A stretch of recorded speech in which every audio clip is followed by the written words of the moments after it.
ভাই আপনার পা দিয়ে ভালো আমল হবে, আপনি ভালোটা করার চেষ্টা করেন। আবারও তো মন্দ হবে, এটা থেকে আপনি নিজের পাটাকে বাঁচান। আমি কি উদাহরণ দিব আপনাকে, শুধু একটা হাদিস বলি। এটা আমার ছাত্র হতে গেলেও আমার থেকে বড় মাওলানা, মদিনা পাস করা, এর মাথাটা ঝুঁকাবে অবশ্যই। কিন্তু আমি যখন পড়বো হাদিসগুলো, মানে বাররাত কাদামাহু ফি সাবিলিল্লাহি হারামাল্লাহু আলাইহিন নার। কোনো মানুষ যদি নেক উদ্দেশ্যে আল্লাহর পথে বেরিয়ে যায়, পা দুটোকে এইভাবে তুলে তুলে তুলে তুলে এগিয়ে যায়, তাহলে তার পায়ে যদি ধুলোবালি লাগে, তো এই ধুলোবালিকে দেখে তাকে ঘেন্না করতে হবে না।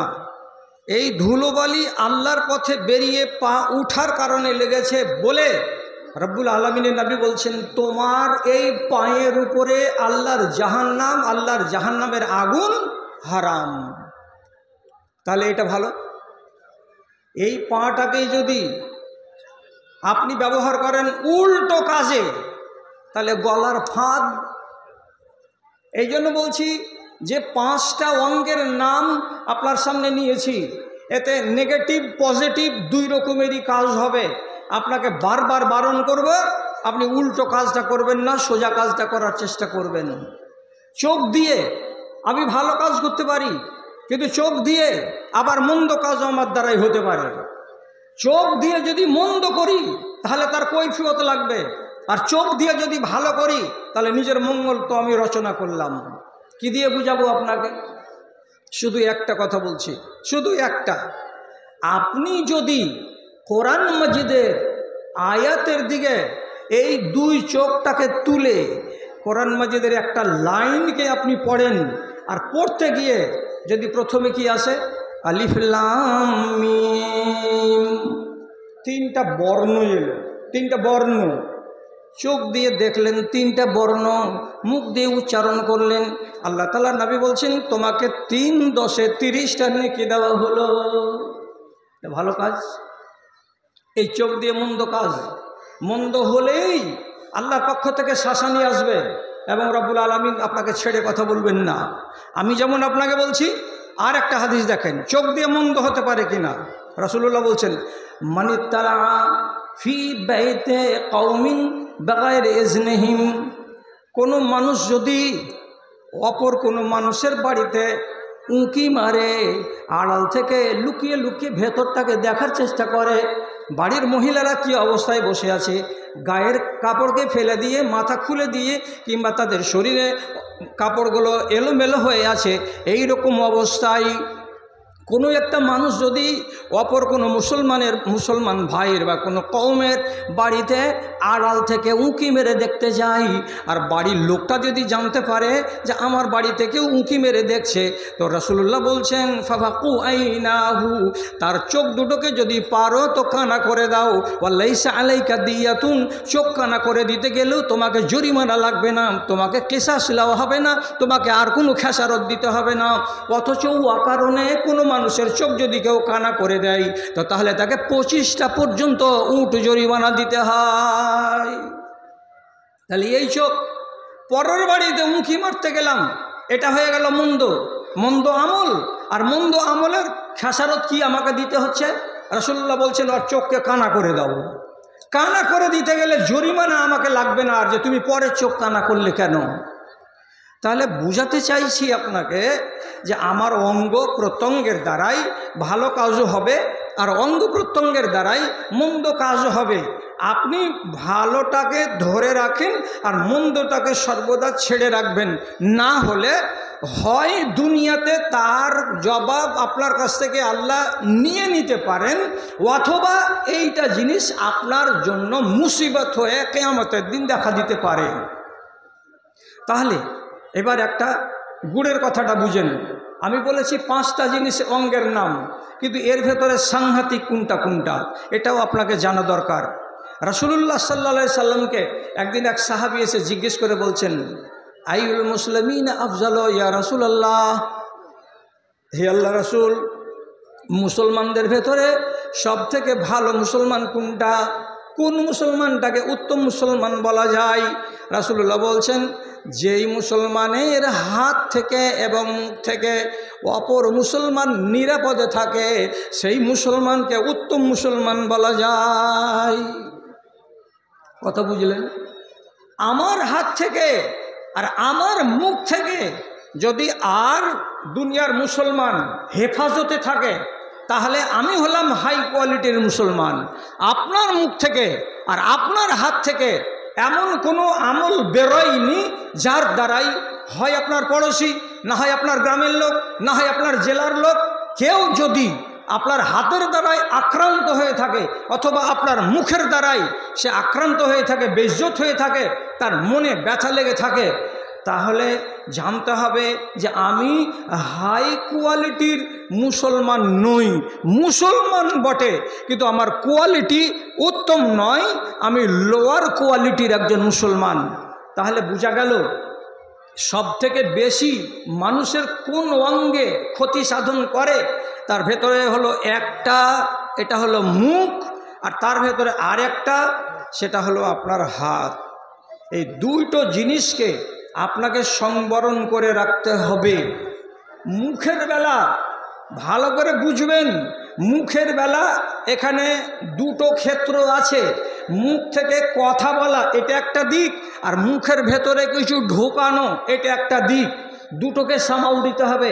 মুখে কি ঢুকাচ্ছেন আর মুখে কি ঢুকান না, এই তালিকাটা আপনাকে দেখতে হবে এক। আর মুখ দিয়ে কি বলছেন এটা আর একটা জিনিস, এটা আপনাকে দেখতে হবে। তাহলে মুখ থেকে আপনার যেন অশালীন বাক্য না বের হয়, কাউরি মনে কষ্ট না হয়। আর দুই, আমার হাতের দ্বারাই যেন কাউরি ক্ষতি না হয়, কাউরি উপরে হাত তুলে না দিই, কাউকে মেরে না দিই, খুব সহজেই হাতটাকে ব্যবহার না করে নিই।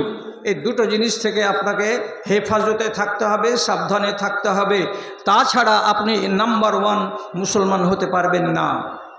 এবার জিজ্ঞেস করেন, দুটোর নাম আল্লাহ রসুল কেন নিলেন, বাকিগুলোর নাম নিলেন না কেন? নিয়েছেন, কিন্তু সাংঘাতিক হিসাবে এই দুটোকে বলেছেন, বাকিগুলোকে ছেড়ে দেননি। এই দুটোর দ্বারাই ক্ষতি বেশি হয়, এই দুটোর দ্বারাই মানুষ আক্রমণ বেশি করতে পারে, তার জন্য আলোচনা এই দুটোর বেশি বেশি এসেছে। মুখকে সাবধানে রাখুন, নিজের নিরাপদ জীবনকে নিশ্চিত করুন। রাসূলুল্লাহ সাল্লাল্লাহু আলাইহি ওয়াসাল্লাম একদিন সাহাবীদেরকে বলছেন, সাহাবীরা শোনো, তোমরা আমাকে দুটো জিনিসের জামিন দাও, আমি তোমাদেরকে জান্নাতের জামিন দেব। তোমরা দুটো জিনিসের আমাকে গ্যারেন্টি দাও, নিরাপত্তা দাও, আমি তোমাদের জান্নাত দেব, তার গ্যারেন্টি দিচ্ছি, তার নিরাপত্তা দিচ্ছি। কি? রাসূলুল্লাহ দুটোর ভেতরে একটা বললেন। কি বললেন? মানে ইউজমেন লিমা বাইনা লিহিয়াতাইহি ওয়া মা বাইনা ফাখযাইহি, যেই মানুষটা তার দুই চুলের মাঝখানে, দুই দাড়ির মাঝখানে, তার মানে উপরে হলো মোচ আর নিচে হলো দাড়ি, এই দুই চুলের মাঝখানে যে ড্রেন আছে, যে ছিদ্র আছে, এই ছিদ্রটার তুমি আমাকে গ্যারেন্টি দাও যে তুমি এই ছিদ্র দিয়ে আজে বাজে কথা বলবে না, এই ছিদ্র দিয়ে তুমি কোনো মানুষের কলেজায় আঘাত পৌঁছাবে না, এই ছিদ্র দিয়ে কোনো মানুষের মনে তুমি কষ্ট দেবে না, আর এটা দিয়ে তোমার আজে বাজে কথা বের হবে না। যদি মুখটাকে সামলে নিজেকে রাখতে পারো, তার গ্যারেন্টি দাও, আমি নবী তোমাকে গ্যারেন্টি দিচ্ছি তুমি জান্নাত পাবে। তাহলে এটা কত সাংঘাতিক জিনিস, কত সাংঘাতিক জিনিস, ভালো করে বুঝুন। বিশ্বাসযোগ্য ইতিহাসের ভেতরে এটা রিওয়ায়াত আছে এবং আসার হিসাবে এটা গৃহীত। হযরত উমর রাদিয়াল্লাহু তাআলা আনহু একদিন বাড়ি গেলেন হযরতে আবু বকর সিদ্দিকের। তো কি হয়েছে? ওয়াহুয়া ইয়াহবেজু লিসানাহু বিয়াদিহি। হযরত উমর বাড়ি গেলেন কার? তো আবু বকরের। দেখা করবেন, কিছু কথা বলবেন, আলাপ আলোচনা করবেন। কিন্তু তিনি যখন বাড়ির ভেতরে গেলেন তো দেখছেন হযরতে আবু বকর সিদ্দিকের মতো লোকটা তিনি নিজে একটা মেঝেতে বসে, একটা চেয়ারে বসে নিজের জবানটাকে টেনে মজবুত করে ধরে আছেন। নিজের জবানকে টেনে ধরে আছেন মজবুত করে। হযরত উমর দেখা মাত্রই বলছেন, মাহায়ে আবু বকর, এই আবু বকর, এটা কি করছো তুমি? এটা তো বুঝতে পারা যাচ্ছে না জবানটার কি হয়েছে যে তুমি টেনে একে ধরে আছো কেন? কি হলো? নিজের জিভকে এইভাবে টেনে ধরে আছো দুই আঙুল দিয়ে, এটার মানে কি বুঝতে পারছি না আমরা। আবু বকর সিদ্দিক জবাব দিয়ে বলছেন, হাযাল্লাযী আওরাদানি আল মাওয়ারিদা, এই জীবটাই এত সাংঘাতিক আমার কাছে, এর কারণে আমার সাথে অনেক লোকের সাথে একটু টকঝক হয়ে যায়। এই জীবটারই কারণে অনেক সময় আমাকে বিপদে পড়ে যেতে হয়। এই জীবটারই কারণে অনেক জায়গায় আমি ফিতনার মুখোমুখি হয়ে যাই। তাহলে জীবটাকে যদি সংবরণ করতে পারি তাহলে আমি ফিতনায় পড়ি না। জীবটাকে যদি আমি কন্ট্রোলে রাখতে পারি তাহলে আমার দ্বারাই ভুল ভ্রান্তি হয় না। এই জন্য আমার জীব যেন সীমার বাইরে চলে না যায়, আমার জীবটা যেন অন্য জায়গায় অন্যায়ভাবে ব্যবহার না হয়, তার জন্য জীবকে শাস্তি দিয়ে আমি সবক দিচ্ছি বলে, এই জিহ্বা খবরদার, সবক নাও, সবক নাও। তুমি কোনোদিন আজে বাজে কথা বলবে না, তোমার মুখ দিয়ে কোনো মানুষ কষ্ট পায় এমন বাক্য তোমার মুখ দিয়ে যেন না বের হয়, তার জন্য জীবকে সাজা দেব বলেই জীবকে টেনে ধরে আছি। ইনি তো হলেন উম্মতে মুহাম্মাদির সর্বশ্রেষ্ঠ ব্যক্তি। ইনি সর্বপ্রথম নাবিদের পরে উম্মতিদের মধ্য থেকে আগে জান্নাতে যাবেন। এত বড় ফাজিলাতের মানুষটা, তিনি আবার নিজের জীবকে কন্ট্রোল করার জন্য এমন সবক নিজে নিজে গ্রহণ করছেন। আর আমার জীব তখন যাকে যেটা পেলাম তাকে তখন তেমন করে বললাম, এবার আমার ভাষার দ্বারাই আমার সর্বনাশ হলো যে লোকটাকে আঘাত দিলাম, না লোকটা শুনতে পেল না তার কুৎসা করলাম, তো আমার সর্বনাশ হলো যে আমি তার গীবত করলাম। এদিকে আমি লক্ষ্য করি না। বাজারে বসে আছেন একদিন ইবনে সিরিনের মতো একজন আলেমে দ্বীন, এবং যেন তেন আলেম নন, উনি একজন জাদ্রেল আলেমে দ্বীন। তো তার পাশে আরও দু একজন লোক আছে। কথা প্রসঙ্গে আলোচনা হলো। তো কি আলোচনা? এটা বাজার, বাজারে আর 10টা লোক আছে, আর তার পাশে 3-4টা আর লোক আছে। কথা প্রসঙ্গে নাম চলে এলো কার? তো একটা লোকের। লোকটার বাড়ি কোথায়? তো কথাই কথাই উদাহরণে চলে এলো যে লোকটার বাড়ি কোবাইয়া। তখন ইবনে সিরিন বলছেন, ওহো, আরে তুমি যে লোকটার কথা বলছো, ওই দিয়ে আরবিতে বলছেন জালেকার রাজুলুল আসওয়াদ, আরে ওই যে কালো লোকটা, স্টেশনে ওকে প্রায় দেখতে পাওয়া যায়, প্ল্যাটফর্মের বেঞ্চে বসে থাকে, ওই কালো রঙের লোকটা তো? আর একজন বলছে, হ্যাঁ হ্যাঁ হ্যাঁ ঠিকই চিনে নিয়েছেন।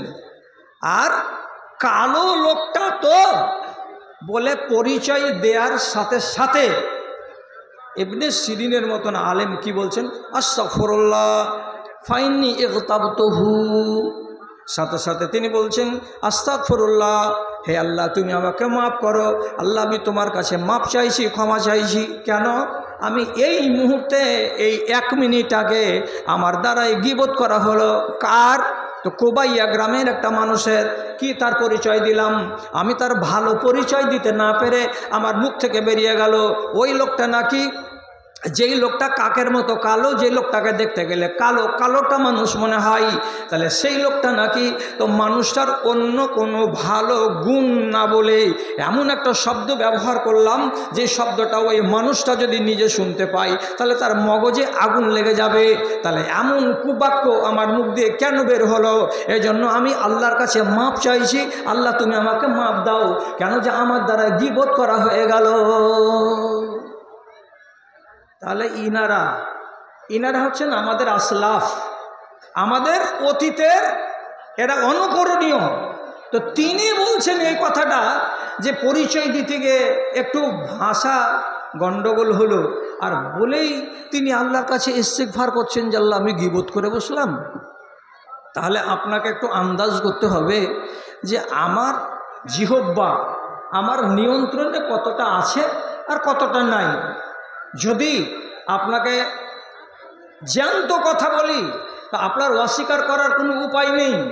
একটা রিওয়ায়েত আছে লফজটা কম আছে, এটাও সহি। আর একটা রিওয়ায়েত আছে তার ভেতরে শব্দ কিছু বেড়ে এসেছে, এটা সহি। একেবারে 100% না হতে গেলেও সেটাকেও অনেক আলেমে দিন বলেছেন সহি। কি বলছি, কথাটা হলো কি, আবু যার রাদিয়াল্লাহু তাআলা আনহুর মতো এক জালিলুল কদর সাহাবী, উনি কথা প্রসঙ্গে একদিন হযরত বেলালের মতো কালো চামড়ার সাহাবী, যার ভেতরে আল্লাহ তাআলা শুধু গুণী গুণ রেখেছেন, সেই কালো চামড়ার সাহাবী প্রসঙ্গে আলোচনা করতে গিয়ে কিংবা অন্য রিওয়ায়েতে যেটা এসেছে তাতে হযরতে বেলাল এমন কোনো কথা বলেছিলেন যেই কথাটা তাকে শুনতে ভালো লাগেনি। তো যখন শুনতে ভালো লাগলো না তো ঠিক আছে, লাগলো না, কিন্তু উনি মুখ দিয়ে শব্দ ব্যবহার করলেন, ইয়াবনা সৌদা। এই শব্দটা বুখারী আর মুসলিমের রিওয়ায়েতে নেই, অন্য রিওয়ায়েতে আছে। যেমন ইবনে বাত্তাল উনি বলছেন যে এটা আছে। যাই হোক, উনি কি বলছেন, এই কালো মেয়ে ছেলের পেটের বাচ্চা কালো, তাহলে কাকে টেনে কথা বললো? ওর মাকে টেনে। সহিহ হাদিসে কি আছে, আইয়ার তাহু বে উম্মিহি, আবু যার তুমি কি বেলালের মতো লোকটাকে এইভাবে তার মাকে টেনে কথা বলেছো নাকি? তখন আবু যার বলছেন, হ্যাঁ আল্লাহ রাসূল, আমি তার মাকে টেনে কথা বলেছি। তার মানে কি বলেছি, তোর মা হলো কালো আর তার পেট থেকে তুই পয়দা হয়েছিস, তুই হলি কালো, এই জন্য আমি বলেছি ও কালিয়ার বেটা, এই কালি মেয়ে ছেলের বেটা, এই কথাটা আমি বলেছিলাম। রাসূলুল্লাহ একটা এত বড় সাহাবী, তাকে কি করে শিক্ষা দেবেন? এই জন্য তো তাকে চড় মারা যায় না, থাপ্পড় মারা যায় না। রাসূল শুধু উত্তম একজন মুসলেহ এবং সংস্কারক হিসাবে আবু যারকে শুধু সামনে ডেকে বললেন, কি বললেন, ইন্নাকা মরউন ফিকা জাহেলিয়া, হে আবু যার, তুমি এমন একজন মানুষের মানুষ, ইসলাম কবুল করে নিয়েছো বটে, তোমার ভেতরে দিন চলে এসেছে বটে, তুমি আমার সঙ্গে উঠা বসা করো বটে, তুমি কোরআন মাজিদ পড়ো, এটাও কথা ঠিক, কিন্তু তোমার ভেতরে ইসলাম কবুল করার আগে জাহিলিয়াতের যুগের যে বদচরিত্রগুলো ছিল, সেই বদচরিত্রের একটা চরিত্র থেকেই গেছে।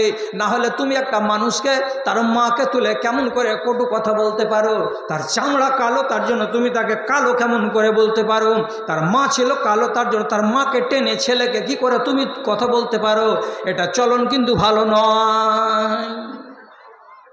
হযরতে আবু যার বলছেন, আল্লাহ কত বড় অপরাধ করে বসলাম, কত বড় অপরাধ হয়ে গেল যে সাথে সাথে রাসূলুল্লাহর কাছে শিকায়ত হয়ে গেল। আর রাসূলুল্লাহ অভিযোগ মূলে আমাকে ডেকে পাঠালেন, আর আমাকে ডেকে পাঠালেন তো আমি তাকে স্বীকার করলাম, তাহলে এত বড় অন্যায় আমার মুখের দ্বারাতেই হয়ে গেল। তাই তিনি খেসারত দিলেন। খেসারতটাকে বলছি দুই রকমের। এবার কেন দুই রকমের বলছি? যেহেতু দুই রকমের বর্ণনা পাচ্ছি বলে বলছি। কি, 3 দিন পরে হযরতে আবু যার মসজিদের দিকে হেঁটে চলে আসছেন। তার গায়ে একটা নতুন চাদর আছে, এমন সুন্দর ঝকঝকে চাদর যেটা দেখতে গেলে এই মানুষের চোখ লাগে। আর ঠিক তার পাশে এই বেলাল, তার গায়ে একটা কিন্তু কালো চাদর আছে। ওই কালো চাদর যেটা তার মালিকের গায়ে আছে সেটা চাকরের গায়েও আছে। দেখে কিন্তু মনে হয় না যেটা মনিব আর এটা চাকর, দেখে মনে হচ্ছে এরা বাপ বেটা। যারাই দেখছে তারাই বলছে, ব্যাপারটা কি, তোমার গায়ে যদি 500 টাকা দামের চাদর থাকে তো তোমার চাকরের গায়ে 200 টাকার থাকবে। চাকরের চাদর এবং মালিকের চাদর জীবনে এক রকমের হয় না, এক দামের হয় না, কিছুটা কম বেশি হয়। তো এমন একই রঙের, একই কাটিংয়ের, একই কোয়ালিটির চাদর তোমরা দুইজন কেন পরে আসো? তখন তিনি জবাব দিয়ে বলছেন, এটা হলো জরিমানা। এটা জরিমানা কেন দিচ্ছি? যে গত কয়েকদিন আগেই আমার মতো এই লোকটা একটা ভুল করেছিল। কি বলে ভুল করেছিল? এই ছেলেটাকে দাগ দিয়েছিলাম কালো বলে, আর তার মাকে দাগ দিয়েছিলাম কালো বলে।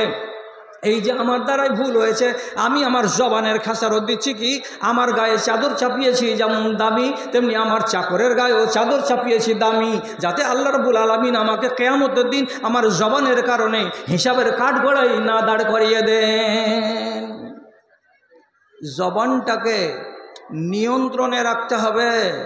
কথায় কথায় আংনাতে বিবিকে গাল দিয়ে দিচ্ছেন এমন আঁশ তোলা করে, যে কথা শুনতে গেলে আপনাকে যদি কেউ পাল্টা বলে তা আপনার গায়ে আগুন লাগবে। চাকর বাকরকে গাল দিয়ে দিচ্ছেন আঁশ তুলে, যে কথাটা আপনাকে পাল্টা কেউ যদি বলে তাহলে আপনার কিন্তু ঝাল লেগে যাবে। তো নিজের বেলায় যেটা ঝাল, পরের বেলা কেন সেটা ঝাল নয়? ভাই, কথা বলতে বেশি পাবো না, কেন যে আমাদের সামনে অনেকগুলো বক্তা আছেন, আর আমার একটা ডিউটি আছে। সেই সাথে সাথে আর এক দুটা কথা শুধু বলে দিচ্ছি, যে রাসূলুল্লাহ মুখের কথাটাকে বেশি করে আলোচনা করলেন আর হাতের কথাটাকে বেশি করে আলোচনা করলেন। হাতটাকে নিয়ন্ত্রণে রাখো, হাতটাকে লাগাম লাগিয়ে রাখো, হাতটাকে কোনোদিন বেকাবু হতে দিও না, হাতটাকে যেখানে সেখানে ইচ্ছা মতো ব্যবহার করিও না। চায়ের দোকানে মোড়ে বসে আছো, তোমার উল্টা কেউ কথা বলল, তাড়াম করে তুলে দিলে হাত, শালা তুই চিনিস? কোনো জায়গাতে বসে 5 জনকে নিয়ে গল্প করছেন, গল্প করতে করতে যদি আপনার মন মতো কথা পেলেন না, আপনার কেউ উল্টো কথা বলে দিল, আপনি চোখের সামনে তার পিঠের উপরে বা তার গালের উপরে, তার মুখের উপরে জোর করে মুক্কা মেরে দিলেন, আর দেওয়ার পরে তাকে রক্তাক্ত করলেন। আপনি মনে মনে বলছেন, তুই কার সামনে কথা বলছিস? তোর খেয়াল আছে? তোর দাঁত খিচে দিব, তোর চামড়া তুলে দেব, ফাজলামো করিস? তাহলে যদি এইরকম করে হাতটাকে যেখানে সেখানে তুলি, তাহলে এর ব্যাপারে কোনো সতর্কতা কি আছে? ভাইজান, লম্বা ওয়াজ করার কপালে আমার কম জুটে, আজকেও কম জুটবে, আর জুটেছে। আপনাকে কয়েকটা শুধু কথা বলছি। কি? একজন সাহাবী, তার নাম মুআবিয়া বিন হাকাম। এর একটা বান্দি ছিল, কচি বয়সের মেয়ে, ওহদ পাহাড়ের কিনারায় ছাগল চড়াতো। একদিন বেলা 10টার সময় দেখতে গেছে ছাগলের পালকে। তো দেখতে গিয়ে ছাগল গুনছে 1 2 3 4 5 করে, তো 20টা ছাগল হচ্ছে, 21টা ছাগল হয় না। মেয়েটিকে বলছে, এই আর একটা ছাগল কমলো কেন রে? তো মেয়েটি, কচি বয়সের মেয়ে, সোজা সাপটা উত্তর দিচ্ছে নিজের মালিককে। তো বলছে, আকালাহুল যে, এইমাত্র কিছুক্ষণ আগে একটা পাহাড়ের দিক থেকে নেকড়ে বাঘ এসেছিল, আর সেই বাঘটা এসে একটা ছাগলকে ধরে মটকে দিয়ে এখান থেকে নিয়ে পালিয়ে চলে গেছে। আমি তার পেছন ধাওয়া করে বাঁচাতে পারিনি, মালিক নিয়ে পালিয়ে গেছে। এই কথাটা যেমন শুনলো, সাক্কাতুহা সাক্কাতান। ওই একটা বেটি ছেলে 10 থেকে 15 বছর 12 বছর বয়সের, যখন বলল বাঘে নিয়ে চলে গেছে, তখন মুআবিয়া বিন হাকাম করলেন কি, বড় একটা পূর্ণাঙ্গ মানুষ, মোটা মোটা হাতের আঙুল এইরকম থাবা দিয়ে তাড়াম করে নিজের বাঁদির গালের উপরে কষে একটা চড় মেরে দিলেন। চড়টা কত জোরে লাগলো, বেচারি বাঁদি মজলুম হয়ে পাহাড়ের কিনারায় দাঁড়িয়ে থাকলো। সারাদিন ছাগল চড়িয়ে সন্ধ্যাবেলায় বাড়ি এলো। তো বাড়ি এলো তো ঝিম ধরা হয়ে এলো, শোক পড়া হয়ে এলো, তার মনে কোনো আনন্দ নাই। একটা চড় খেয়েছে একটা নির্বোধ একটা কিশোরী মেয়ে, আর সেই চড় বেলা 11টায় খেয়েছে, এখনও তার মনে আছে। মাঝে মাঝে যখন মনে আসছে চড়, তখন ওর ভেতরটা যেমন আকুপাকু করে উঠে, তেমনি আকুপাকু করে উঠছে। এই মহিলাকে ভারাক্রান্ত দেখে পরের দিন সকালবেলায় এই মুআবিয়া বিন হাকাম রাসূলুল্লাহর কাছে গিয়ে বলছেন, আল্লাহ পাকের রাসূল, কাজ একটা করে ফেলেছি। কি করেছ? তো বলছে, এইরকম আমার কাজের মেয়েটাকে আমি একটা চড় মেরে দিয়েছি। কতটা ভুল হয়েছে একটু বলবেন তো? আমার ইচ্ছা করছে যে আমার দ্বারাই বড় ভুল হয়ে গেছে, তো একে যদি আমি আজাদ করে দিই তাহলে আমার খেসারত হয়ে যাবে আল্লাহর কাছে, যে আমি মেরেছিলাম, তার জরিমানা দিয়ে দিলাম, যে তাকে আমি আজাদ করে দিলাম বিনা টাকাতে, বিনা পয়সাতে। না কি করি? রাসূলুল্লাহ বলছেন, কি হয়েছে না হয়েছে মেয়েটিকে ডাকো তো আমার কাছে, নিয়ে এসো তো। উনি বাড়ি গেলেন, আর যাওয়ার পরে কচি মেয়েটিকে সাথে করে আল্লাহ রাব্বুল আলামিনের নবীর সামনে হাজির করে দিলেন। রাসূলুল্লাহ মেয়েটির সামনে খাড়া হয়ে বলছেন, এ বেটি ছেলে, আমি তোমাকে একটা কথা জিজ্ঞেস করছি, আমাকে জবাব দাও, জবাব দাও ঠিক করে বাবারে, মুখটাকে ভারী করে থাকিও না, একটু হাসি মুখে কথা বলো তো আমার সাথে। রাসূলুল্লাহ প্রথমে বলছেন আইনাল্লাহ, এই বেটি বলতো আল্লাহ কোথায়, আল্লাহ কোথায়? তখন মেয়েটি এমনি করে আঙুল তুলে দিয়ে বলছে ফিসসামায়ে, আসমানে আছে আল্লাহ। রাসূলুল্লাহ উত্তর পেলেন, 2 নম্বর প্রশ্ন করে বলছেন মান আনা, বলো তো বাবা 2 নম্বর প্রশ্ন, আমি কে, আমাকে কি তুমি চেনো? তখন মহিলা বলছে আন্তা রাসূলুল্লাহ, আপনি হলেন আল্লাহর রাসূল, আপনাকে চিনি। যখন রাসূলুল্লাহকে রাসূলুল্লাহ বলে সাক্ষী দিল, আসমানে আল্লাহ আছেন বলে সে সাক্ষী দিল, তখন আল্লাহ পাকের নবী বলছেন, এই মুআবিয়া, এমন একটা মোমেনা বেটি ছেলের গালে অন্যায়ভাবে চড় মেরেছ, একে যদি আজাদ করে দাও তাহলেই তোমার রেহাই আছে, আর আজাদ যদি না করো তো কিয়ামতের দিন তোমার ধরপাকড় হতে পারে। সঙ্গে সঙ্গে মদিনার মসজিদেই আল্লাহ রাব্বুল আলামিনের নবীর সামনে তিনি সাফ ঘোষণা দিয়ে বলছেন, যাও এ মহিলা, তোমাকে আমি আজাদ করে দিলাম, তোমার এবার ইচ্ছা আমার বাড়িতে মন হয় থাকো, আর আমার তোমার ইচ্ছা যদি আমার বাড়িতে না মন থাকার হয় তো যেখানে ইচ্ছা সেখানে চলে যাও। হাতটা উঠে গেছিল অন্যায়ভাবে। তো এরা তো সাহাবী, এদের কথা আর আমাদের কথা আলাদা, এদের চরিত্রের সঙ্গে আমাদের চরিত্র মিলাবার চেষ্টা করতে হবে, না যদি মিলে তো তাহলে আমাকে নিজেকে খাকসার মনে করতে হবে। ভাই, এই অন্যায়ের বদলা আল্লাহ তাআলা দুনিয়াতে নিয়েও নিতে পারেন, আর আল্লাহ তাআলা এর বদলা আখেরাতে নিতে পারেন, সেটা আল্লাহর ইচ্ছা। আমি আপনাকে বলছি, কান খুলুন, কম সময়ে বেশি কথা আপনাকে বলছি। জাহ গেফারি বলে একজন লোক, মদিনার এক সাহাবী, হযরত উমারের এক যুগে সে গোলাম ছিল। সেই জাহ গেফারি রাসূলের ইন্তেকালের পর, তারপরে আবু বকরের ইন্তেকালের পর, তারপরে দ্বিতীয় খলিফা তার মুনিব উমর রাদিয়াল্লাহু তাআলা আনহুর পর হযরত উসমানের খেলাফত চলছে।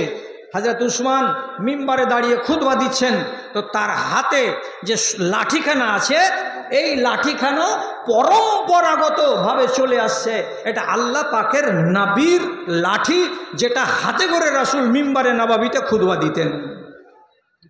হাতে করে নিয়ে খুতবা দিচ্ছেন কে? তো হযরত উসমান। এমন সময়তে জাহ গেফারি, ততদিনে কিন্তু হযরত উসমানের নামে চারিদিকে ক্লেম উঠে গেছে অন্যায়ভাবে, বেশ কিছুটা ক্লেম। এই ক্লেমগুলো বলার জন্য আলাদা দিন লাগবে, এখন বলার টাইম নাই। তো অন্যায়ভাবে হযরত উসমানকে দাগি বানিয়ে দিয়েছিল দেশের কিছু লোক। তার ভেতরে জাহ গিফারি, এরও মন বলছে যে হযরত উসমান হলেন দোষী। সুতরাং হযরত উসমান একদিন মিম্বারে দাঁড়িয়ে কি করছেন? খুতবা দিচ্ছেন। আর খুতবা দেওয়া কালে তার ক্রোধটাকে নিয়ে সংবরণ করতে না পেরে 1 2 3 4 করে লাইনকে অতিক্রম করে এসে হযরত উসমানের খুতবা দেওয়া অবস্থাতে তার লাঠিখানাকে জোর করে হিঁচড়িয়ে একদম টেনে নিল। আর টেনে নেওয়ার পরে সাথে সাথে যেমন বাহাদুর মানুষেরা বাহাদুরি করে, লাঠিখানাকে দু প্রান্তটাকে ধরে নিজের হাঁটুতে এমনি করে মারলো জোরে, এইভাবে একটা আঘাত করলো, বাড়ি দিল, লাঠিখান 2 টুকরা হয়ে গেল। আর সাথে সাথে লাঠিখান টুকরা হয়ে যাওয়ার পর 2 টুকরাকে অন্যদিকে ছুঁড়ে ফেলে দিল, আর দিয়ে ডায়লগ মারল, সুন্নাতি লাঠি হাতে করে খুতবা দিতে এসেছেন। তো কে? খালিফাতুল মুসলিমিন। তার মানে কি মনে রাগ আছে? হযরত উসমান দুঃখিত হলেন, খুতবা অসম্পূর্ণ থেকে গেল। তারপরে নামাজ পড়ালেন অন্য একজন লোক, বাড়ি চলে গেলেন। রাসূলুল্লাহর ব্যবহৃত লাঠি ভেঙে 2 টুকরা হয়ে গেল। ঘটনা তো এখানে শেষ, কিন্তু ঘটলো তারপরে কি? এই লোকটা যেই লোকটা রাসূলুল্লাহর লাঠিকে বেইজ্জত করেছে, অপমান করেছে এবং খলিফাতুল মুসলিমিনকে অন্যায়ভাবে মানুষের সামনে বেইজ্জত করেছে, আল্লাহ রাব্বুল আলামিনের কি হিসাব হলো? যেই হাঁটুর যেই জায়গায় লাঠিটাকে জোর করে রেখে ভেঙেছিল সেই জায়গায় একটা আঁচড় পড়ে গেল, একটা দাগ পড়ে গেল। সামান্য এইটুকু দাগে আমাদের কিছু হয় না, আমাদের চলতে ফিরতে এরকম দাগগুলো আঁচড়গুলো অনেক লেগে যায়। কিন্তু ইতিহাস বলছে, নির্ভরযোগ্য সূত্র থেকে আপনাকে জানাচ্ছি, আশা বাহু মারজুল আকেলাতে, লোকটাকে সেপটিকের রোগ হয়ে গেল। শেষে কি হলো? 3 দিন পরে ঘা এত বড় হয়ে গেল, তার 3 দিন পরে ওইটা পেকে গেল, তারপরে তার 3 দিন পরে আবার চওড়া হয়ে গেল, তার 3 দিন পরে আবার মজবুত করে পায়ে ব্যান্ডেজ লাগালো। না, কিছুতে কিছু হয় না, আস্তে আস্তে ঘা বড় হয়ে যায়, ঘা বড় হয়ে যায়, ঘা বড় হয়ে যায়। শেষ পর্যন্ত এমন দুর্গতি হলো, বেচারির খানা বন্ধ হয়ে গেল, পানি বন্ধ হয়ে গেল, চলাফেরা বন্ধ হয়ে গেল। আর জায়গাটা পচতে পচতে পচতে পচতে সেই জায়গার মাংসগুলো সমস্ত খুলে খুলে পড়ে গেল। আর জমিনে পা পাতার মতো ক্ষমতা তার থাকলো না। আর ওই অসুখেই আল্লাহ তাআলা দুনিয়া থেকে তাকে উঠে নিলেন, ওই হালাতেই তাকে কবরে চলে যেতে হলো। দাদারে আমার, কি বলছিলাম, কোনো মানুষের উপরে তোমার হাতের দ্বারাই যদি আক্রমণ হয়ে থাকে, আল্লাহর কসম খেয়ে বলছি, যদি আল্লাহর আযাব থেকে বাঁচার ইচ্ছা থাকে তাহলে দুনিয়াতে তার কাছে যাও, আর গিয়ে তার হাতখানা ধরে তার কাছে মাপ নাও, তার বুকে জড়িয়ে তার কাছে ক্ষমা চাও। যদি ক্ষমা না নিতে পারো, আর কোনো মানুষের গালে মেরে, চড় মেরে, থাপ্পড় মেরে যদি লহুলহান করে দিয়ে থাকো, আল্লাহর কসম খেয়ে বলছি, কিয়ামতের দিন আসতে হবে। কেমন হয়ে আসবে? যার ঘাড়ের তুমি মেরে রক্ত বহিয়ে দিয়েছিলে, তার ঘাড়ের রগগুলো তাজা হয়ে টকটকে হয়ে রক্ত ঝরাবে। আর ওই রক্ত ঝরানো অবস্থায় আল্লাহ রাব্বুল আলামিনের সামনে হাজির হবে। আর তারপরে পরিষ্কার ভাষায় আল্লাহ তাআলাকে বলবে, হাযাল্লাযী জারাবানি আও হাযাল্লাযী কাতালানি। এই পরওয়ারদিগারে আলাম, এই যে দেখো আমার ঘাড় দিয়ে তরতর করে রক্ত বয়ে যাচ্ছে, এ রক্ত ঝরিয়েছিল কে? এই অমুক গ্রামের লোকটা। আমার রক্ত ঝরিয়েছিল কে? তো আমার ভাইটা। এই রক্ত ঝরিয়েছিল কে? তো আমার পড়োশিটা। এই রকম করে আসামি বানিয়ে দেওয়া যাবে আপনাকে সেই দিন। সেই দিন কিন্তু রেহাই হবে না। এটা হলো হুকুকুল ইবাদ, এটা হলো বান্দার হক। বান্দার হককে যদি দুনিয়াতে মিটিয়ে নিতে না পারেন, কিয়ামতের দিন নিস্তার পাওয়া যাবে না। ভাই, টাইম তো আমার বেবরকতা হয়ে গেছে, আর আমাকে এখন আর একটা কাজে লাগতে হবে। তো আর 3-4টা মিনিটের ভেতরেই আমার বয়ানকে আমি শেষ করে দিচ্ছি। যদি সুযোগ পাই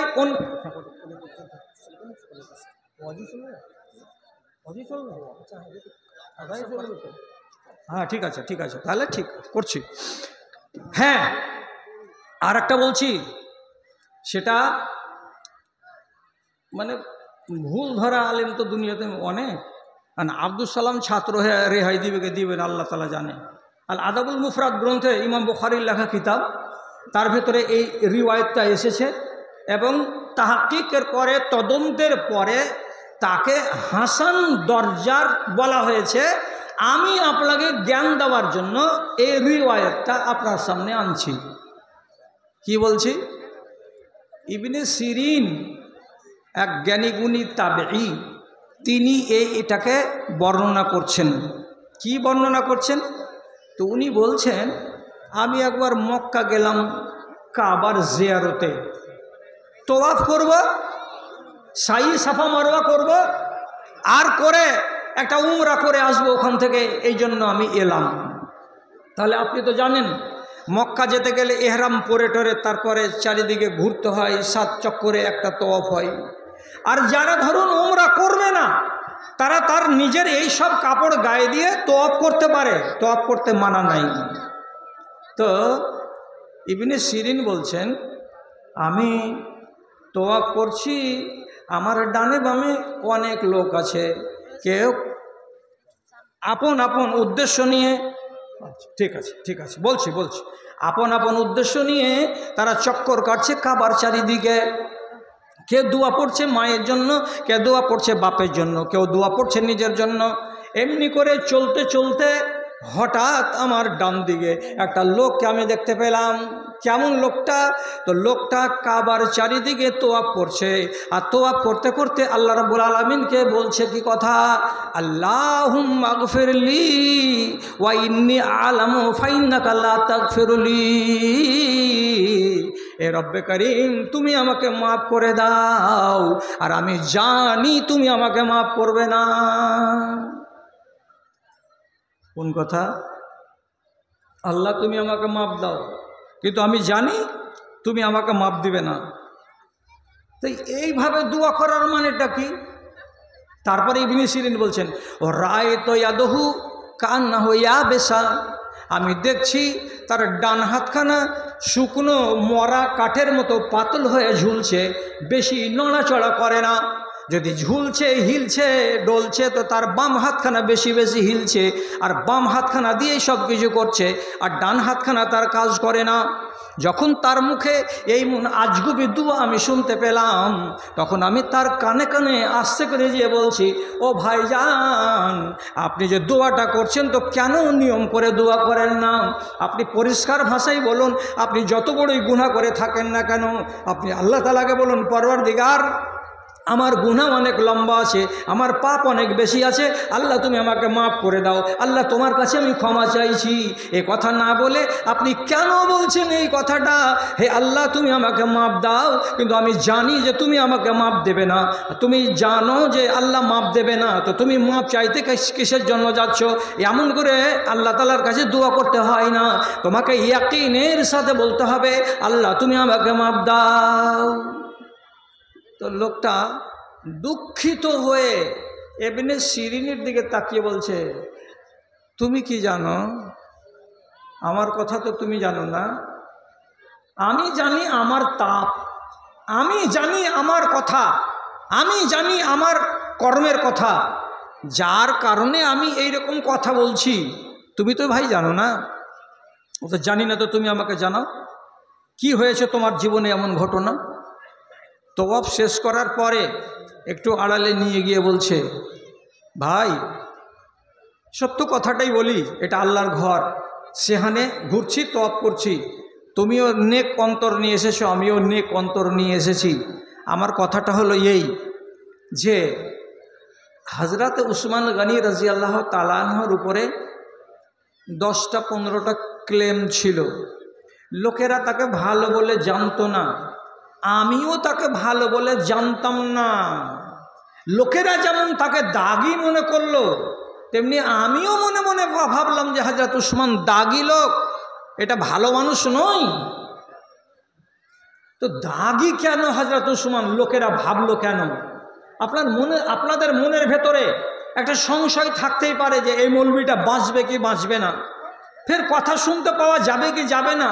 তো হযরত উসমান দাগি কেন, একটাও তো কারণগুলো বলে দিয়ে গেল না। তো কথাটা ঠিকই ভাই, বাঁচবো কি বাঁচবো না তার কোনো ভরসা নেই, অনেক বয়স হলো। একটা শুধু কারণ আপনাকে বলে দিচ্ছি, খেয়াল করে শুনুন। কোরআন মাজিদকে যখন সংকলন করা হলো, প্রত্যেকটা মানুষের কাছ থেকে নিয়ে নিয়ে নিয়ে নিয়ে নিয়ে নিয়ে এসে এক জায়গাতে জমায়েত করা হলো। আগে এটা ছিল না, রাসূলুল্লাহর যুগে ছিল না, আবু বকর সিদ্দিকের যুগে ছিল না, হযরত উমরের যুগে ছিল না। কোরআন ছিল কিন্তু বিক্ষিপ্তভাবে ছিল, বহু মানুষের বাড়িতে, গাছের ডালে, চামড়ায়, এই বিভিন্ন জায়গায় লিখা লিখা ছিল। হযরত উসমান যখন জমা করলেন, তো আরবের মেন বংশের ভাষা অনুযায়ী কোরআন মাজিদটাকে সংকলন করা হলো। একটা হলো কুরাইশের ভাষা, একটা হলো কিনানার ভাষা, একটা হলো আসাদ গোত্রের ভাষা। এই রকম করে 5টা 6টা 7টা গোত্রের লোকেরা নিজের নিজের মতো করে কোরআন মাজিদকে সংকলন করলেন। তাহলে একটা ভাষা আমরা একরকম বলি, আর এর ভগবানগুলার লোক আর একরকম বলে, আর এদিক দেখেন উত্তর দিনাজপুরের লোক আর একরকম করে বলে। তো একটাই ভাষা, আপনি কোথায় যাবেন? এ কথাটা আমি বলছি, আপনি কোথায় যাবেন? ওরা যদি হয় কুচবিহারের লোক, তো সে বলে কই যান, কই যান, তার মানে কি কোথায় যাচ্ছেন? এরা যদি বলে কুঠি যাচ্ছেন তোরা বল, তো ভাষা তো একটাই না, কথা তো একটাই, কিন্তু ভাষা কতটি? কোরআন মাজিদে যখন 7 রকমের ভাষা দিয়ে সংকলিত হলো, তখন হযরত উসমান মনে মনে ভাবলেন, 7 রকমের ভাষার কোরআন যদি থেকে যায়, মার্ডার হয়ে যাবে মানুষ, বলে তোরটা ভুল রে আমারটা ঠিক রে, ও বলবে তোরটা ভুল রে আমারটা ঠিক রে। এই ঝগড়া চিরদিন থেকে যাবে কিয়ামত পর্যন্ত। তা না করে কোরআন মাজিদের যেটা সঠিক সংকলন, এটা হলো কোরাইশের ভাষা, আর কোরাইশের ভাষার চাইতে ভালো ভাষা আর কাউরি নয়। অতএব হযরত উসমান করলেন কি, কোরাইশের লিপিবদ্ধ করা কোরআনটাকে রাখলেন, আর বাকি কোরআন মাজিদটাকে দিনে দুপুরে আগুন জ্বালিয়ে পুড়িয়ে দিলেন। না রহে বাঁশ, না বাজে বাঁশুরি, বাঁশ থাকবে না তো বাঁশি বাজবে না। কোরআনকে জিন্দেগির মতো ওই 5খানা 6খানা নুসখাকে উনি জ্বালিয়ে দিলেন। আপনি নিজে নিজে বলুন, কাজটা ভালো না মন্দ? কাজটা ভালো। এবার যারা বেকুব টাইপের লোক, তারা দোকানে দোকানে বলতে লাগলো, এটা কাজ ভালো করলো নাকি, হ্যাঁ এটা কি খলিফা নাকি, আর চলন কত খারাপ জি। আর মানুষ চলনে হাত দিয়ে দিল। এক গাদা লোক তাকে কি করতে লাগলো, বদনাম করতে লাগলো, ভালো মানুষ নয়। আপনার মনের ভেতরে একটু সান্ত্বনা দেওয়ার জন্য মাত্র 2টো কারণ বলছি, ইতিহাসে তার 11টা কারণ আমার মগজে আছে। আর একটা শুধু বলি বলে শেষ করি। আল্লাহ পাকের রসুল মিম্বারে দাঁড়াতেন তো 3 নম্বর সিঁড়িতে পা দিয়ে খুতবা দিতেন মসজিদে নববীতে। রাসূলুল্লাহর ইন্তেকালের পরে আবু বকর যখন খলিফা হলেন, খুতবা দিতে দাঁড়ালেন, তো তিনি 2 নম্বর স্তরে পা রেখে খুতবা দিলেন। জিজ্ঞেস করা হলো, আপনি 3 নম্বরে পা দিলেন না কেন? তো উনার কথা হলো কি, রাসূলুল্লাহর সম্মানার্থে আমি আদনা মানুষ, ওই জায়গাতে পা দিলাম না যেই জায়গাতে রাসূলুল্লাহর পা পৌঁছেছে, আমি তার থেকে আদনা, আমি 2 নম্বরে পা রেখে খুতবা দিলাম, তাহলে এটা হলো আদব। তারপরে হযরত উমর ওই কাজই করলেন। তারপরে যখন হযরত উসমানের যুগ এলো, হযরত উসমান দেখলেন যে আল্লাহ রে, এরা আদব করতে গিয়ে তো শরীয়ত বানিয়ে দিল। কি আদব করতে গিয়ে এটাকে তো একদম নির্দিষ্ট শরিয়ত বানিয়ে নিল। কি বলে যে 3 নম্বর স্তরে পা রাখা জায়েজ নয়। মানুষ তো বলবে আগামী দিনে যে পা রাখা জায়েজ নয়। তখন হযরত উসমান মনে মনে বললেন, আদব নিজের জায়গায় আর শরিয়ত নিজের জায়গায়।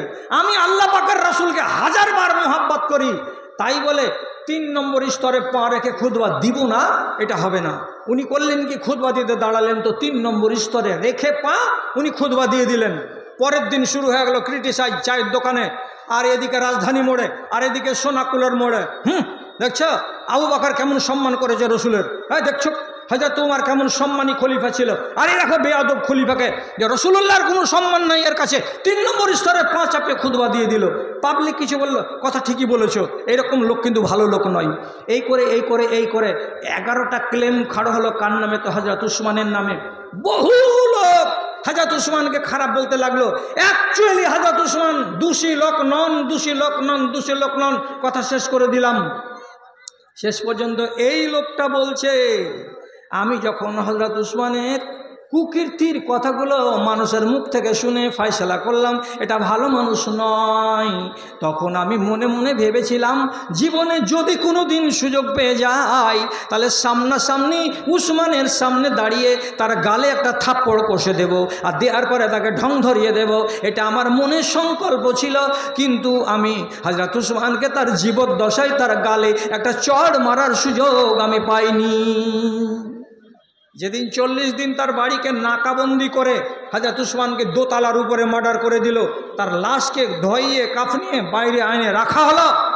হাজার হাজার মানুষ আছে, মুখের কাপড়টাকে সরিয়ে মরা মানুষের চেহারাটা দেখে আর চলে যায়। আমিও ঢুকলাম সুট করে। লোকেরা মনে করলো যে আমি হযরত উসমানের একজন ভক্ত, চেহারাটা দেখে একটু দোয়া পড়ব, এই মনে করে গেলাম। চেহারার উপর থেকে কাপড়টাকে সরালাম। জীবিত অবস্থায় সুযোগ লাগেনি, মরা অবস্থাতে সুযোগ পেলাম। তখনই কি করলাম, এই দেখেন আমার হাত, তাড়াম করে মরা মানুষের গালের উপরে একটা দিলাম এঁটে চড় মেরে দিয়ে হেঁটে চলে আসলাম। লোকেরা যাই মন তাই বলো। আহারে, হাতখানা উঠে গেল কার উপরে? একটা মরা মানুষের উপরে। তারপর কি হলো? উনি তো কবরে চলে গেলেন। তারপরে আমার দুর্গতি শুরু হলো। কেমন দুর্গতি শুরু হলো? আস্তে আস্তে হাত ব্যথা করার পরে আস্তে আস্তে এটা বগল পর্যন্ত চলে যায়। তারপরে দেখি আমার হাতে বল পাই না। তারপরে দেখি হাতখানা শুকাতে লাগলো। তারপরে দেখি হাতখানা একেবারে অকেজ হয়ে গেল, একটা শুকনো কাঠের মতো ঝুলছে, এতে কোনো ক্ষমতা নাই। আমি বুঝতে পারলাম আমাকে আল্লাহ রাব্বুল আলামিনের পক্ষ থেকে আযাব লেগে গেছে। কোনটা আযাব? তো উসমানের মতো একটা নিরীহ মানুষের গালে থাপ্পড় মেরে দেওয়াটা আযাব। আমার হাতখানা ঠিক জায়গায় উঠেনি, আমার এভাবে হাত উঠানোটা জায়েজ হয়নি।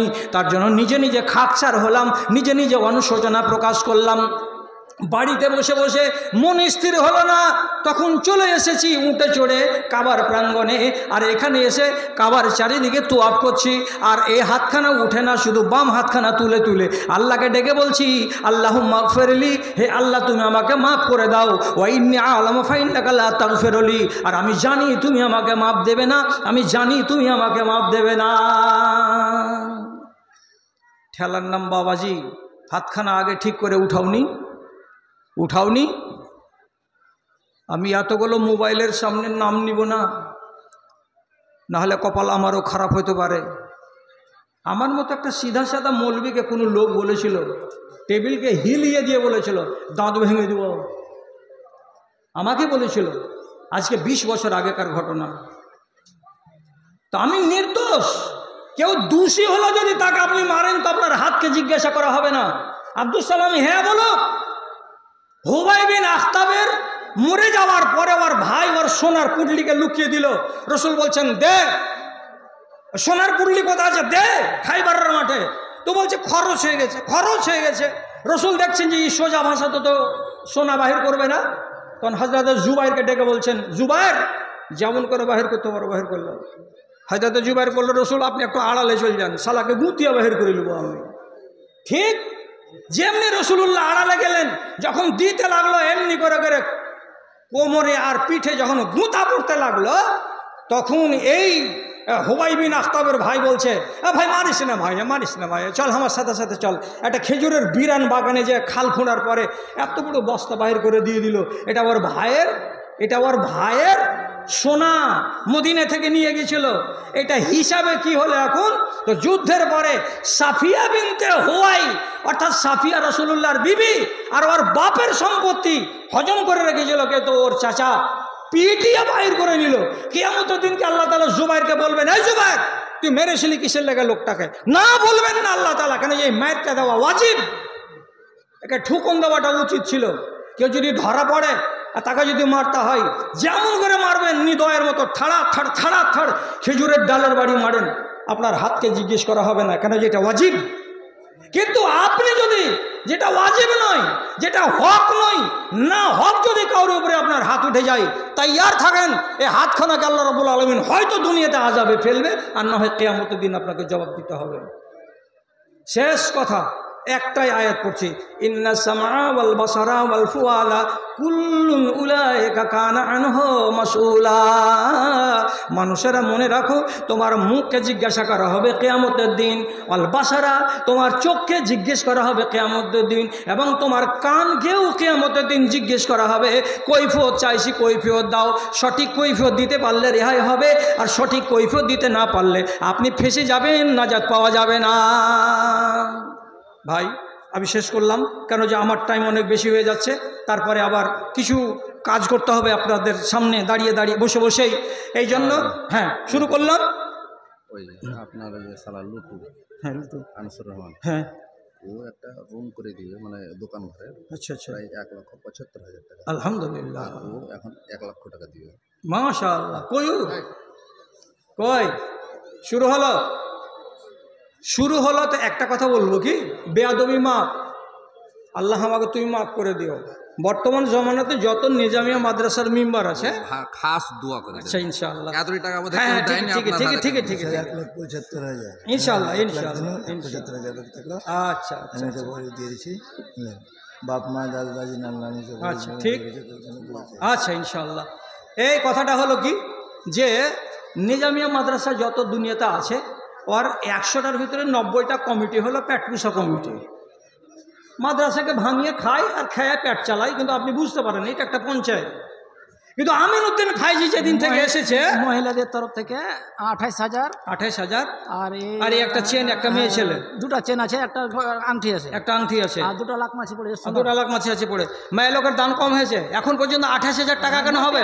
হ্যাঁ, আরে সোনাকুল, জোহরপুর, শ্রীপুর, তারপরে আবার শাখাপুর বাড়িয়ে গেল, এতটি 3 গাঁয়ের, আর পাশে আছে কানুনপাড়া, এতগুলো মেয়ে ছেলে এখানকার বসে আসো, তুমি 28,000 টাকা দিছো, তার মানে তোমার বাপের নামে দোয়া করবো খালি হাতে?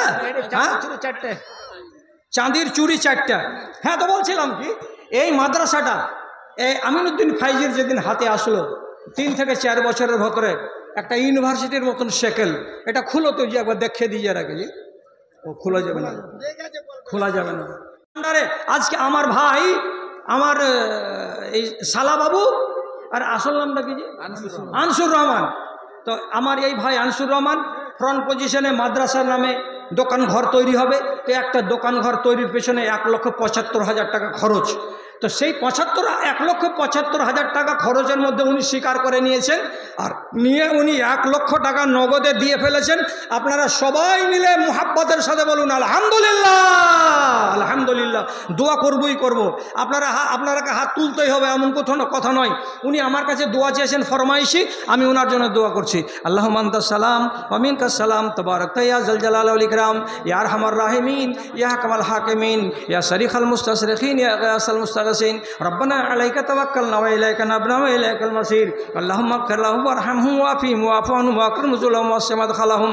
আল্লাহুম্মা সাল্লি আলাইহিম, আল্লাহুম্মা বারিক আলাইহিম, আল্লাহুম্মা আইয়িদহুম বিল ইলমি ওয়াল হিলমি ওয়া যায়্যিনহুম বিল ঈমানি ওয়াত তাকওয়া ওয়ালা তুআররিজহুম বিল ফিতানি ইয়া রাব্বাল আলামিন। ইন তুআযিবহুম ফাইন্নাহুম ইবাদুকা ওয়া ইন তাগফির লাহুম ফাইন্নাকা আনতাল আজিজুল হাকীম। রব্বানা তাকাব্বাল মিন্না ইন্নাকা আনতাস সামিউল আলিম। আমিন আমিন। আচ্ছা, এটাকে মামাতো শালা আব্দুল কুদ্দুস, হ্যাঁ হ্যাঁ, ওর ছেলে নাসিম 1000 টাকা দিয়েছে, বাপের জন্য দিয়েছে। আল্লাহুম্মা মাশাআল্লাহ।